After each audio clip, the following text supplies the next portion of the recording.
My name is Lauren Fulawka, and I'll be filming my final OSCE video doing vital signs.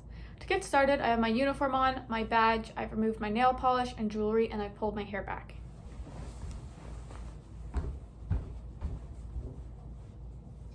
The first thing I would do is make sure I see the precautions on the sign at the patient's door if this was in a clinical setting, and I would also make sure I'm putting on the proper PPE. First, I'll perform hand hygiene. Making sure I completely rub in the sanitizer. I'll then gather my equipment that I've already sanitized and bring it into the patient's room.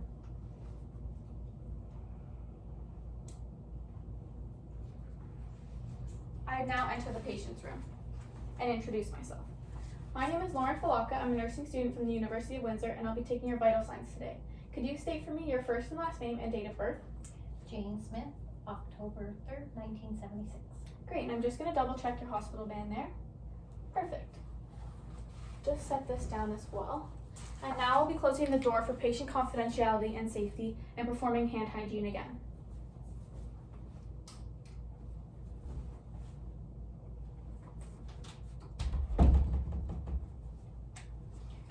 Making sure I rub the sanitizer in completely. Before I get started, have you had anything to eat or drink within the last hour? Nope. Have you smoked or exercised within the last hour? No. Okay. I'm going to ask you to remain silent during the vital sign process just so I get accurate assessment. Sure. The first thing I would do is record the temperature.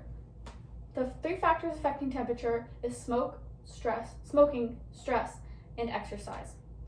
I insert the thermometer in the sublingual pocket of the mouth and wait till I hear a beep. The normal range for the temperature is 36 to 38 degrees. I'd also make sure I remind the patient to remain silent or else I'll have to retake the temperature. The next thing I would assess is pulse. 3 things affecting pulse are emotions, dehydration, and stress. I will make sure to feel the pulse on the thumb side of the wrist, pressing against the tendon. I will then say 0 when I feel the first pulse and count for 60 seconds. 0.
So your pulse was 81, which is within the normal range of 60 to 100 beats per minute. The pulse was regular and strong, so it means it was 2+. The next thing I would assess are respirations. I'm just going to put your wrist over your chest here, and I'm just going to count for 30. 1.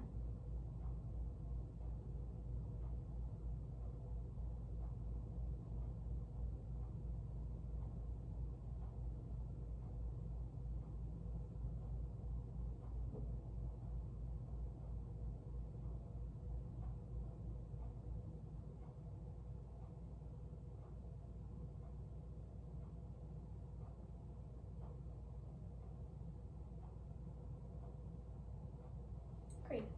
In those 30 seconds, the respiration was 8, so I'm going to multiply by 2, which would mean the respirations were 16. The normal range for respirations is 10 to 20 for people over the age of 18, so that was great. I'm just going to write that down as well. I didn't explain what respirations were to the patient, just so they weren't aware that I was counting their breaths. Respiration is a full inhale and exhale cycle. Her respirations were symmetrical, silent, and regular breaths, which is perfect. The next thing I will be discussing is oxygen saturation. For oxygen saturation, the normal range is between 95% and 100%.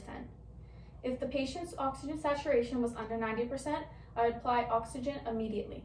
Some factors that can affect oxygen saturation are nail polish, cold hands, or any moisture on the hands. Now I will be assessing blood pressure. Some factors that affect blood pressure is stress, smoking, and lack of physical activity. The normal range for blood pressure for systolic is 100 to 139, and for diastolic it is 60 to 89. The first thing I would do is make sure the cuff fits properly. I would get the patient to roll up their sleeve, and I will line up the artery line with the brachial artery. I'll first palpate that artery, and then line up the cuff. I want to make sure the cuff isn't too tight, and to measure that, I'll be able to put one finger underneath. I also want to make sure it's about 2.5 centimeters above the elbow. If the cuff is too large, I'll get a false low reading, and if the cuff is too small, I'll get a false high reading. The first thing I'm going to do is measure the estimated systolic blood pressure. To do that, I'm going to palpate the radial artery, and then I'm going to inflate the cuff until I cannot feel the pulse anymore. I'm then going to inflate it 30 millimeters of mercury above that, and then slowly release the valve, and noting when I first feel the pulse again. That will be the estimated systolic.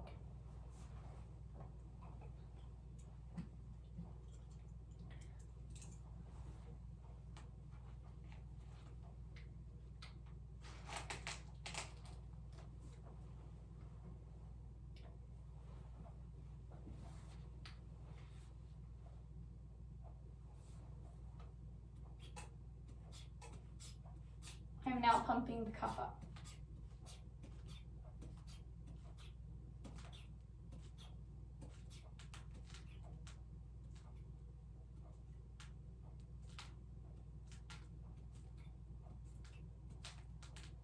I'm now slowly releasing the valve, about 2 millimeters mercury per second.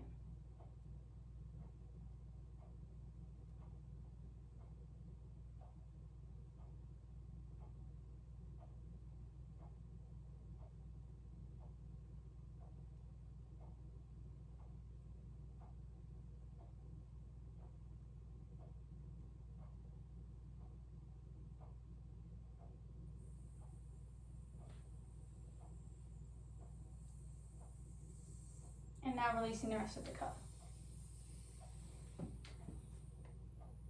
I felt the pulse again around 120, so I'm just going to write that down.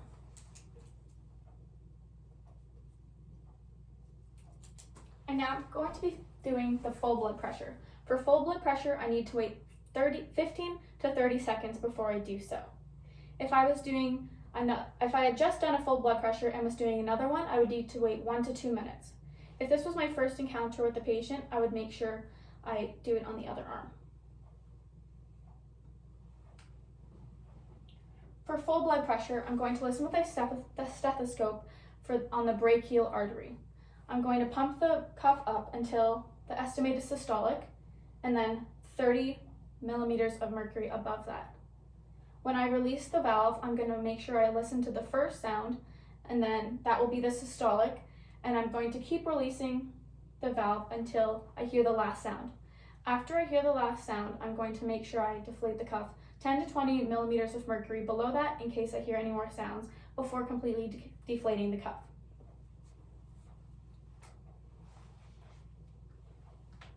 The rate I'll deflate the cuff is 2 millimeters mercury per heartbeat.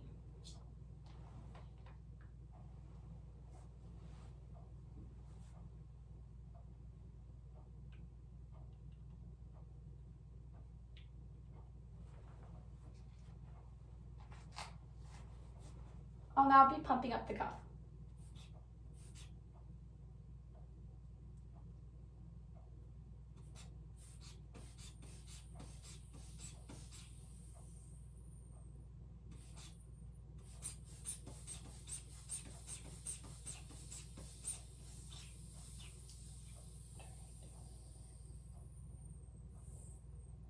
not be releasing it.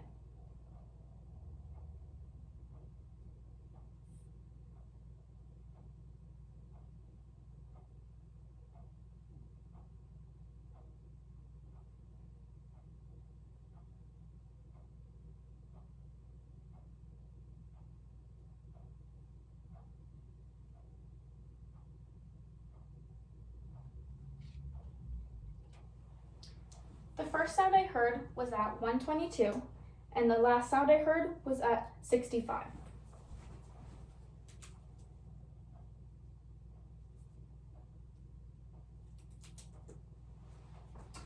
The systolic and diastolic were both in normal ranges. I will now be removing the cuff and setting aside to sanitize for my next patient.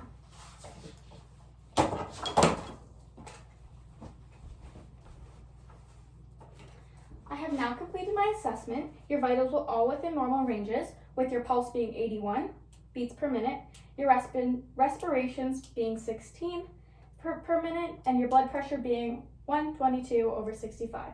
I'm going to share my findings with the doctor or nurse practitioner, and I will let you know if anything different comes back. Do you have any questions before I leave? No. Okay, a call bell's beside you, so feel free to press it whenever you need me. Great, thank you. I'll now exit the patient's room and perform hand hygiene again.